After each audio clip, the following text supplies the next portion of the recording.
யாகத்திற்கு வேடனுருவில் வந்த சிவபெருமான் பற்றி தெரியுமா?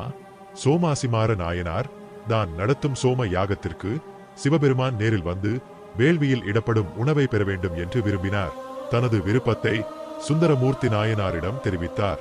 சுந்தரமூர்த்தி நாயனார் சோமாசிமார நாயனாரின் விருப்பத்தை சிவபெருமானிடம் முறையிட, சிவபெருமான் எந்த உருவத்திலும் வருவார் என்றும் அவரை அடையாளம் காண வேண்டும் என்றும் நிபந்தனை விதித்தார். யாரும் எதிர்பாராத விதமாக ஒரு வேடன் வேடத்தில் சிவபெருமான் தனது துணைவியார் மற்றும் 2 மகன்களுடன் யாகசாலைக்கு வந்தார். கையில் 4 வேதங்களை 4 நாய்களாக பிடித்திருந்தார். அவரது மனைவி கல்குடத்தை தலையில் சுமந்திருந்தார். அவர்கள் வந்த ஆரவாரத்தை கண்டு யாகசாலையில் இருந்த அந்தணர்கள் பயந்து ஓடினர். ஆனால் சோமாசிமார நாயனாரும் அவரது மனைவியும் சிவபெருமானை வேடன் உருவிலும் சரியாக அடையாளம் கண்டு வரவேற்றனர்.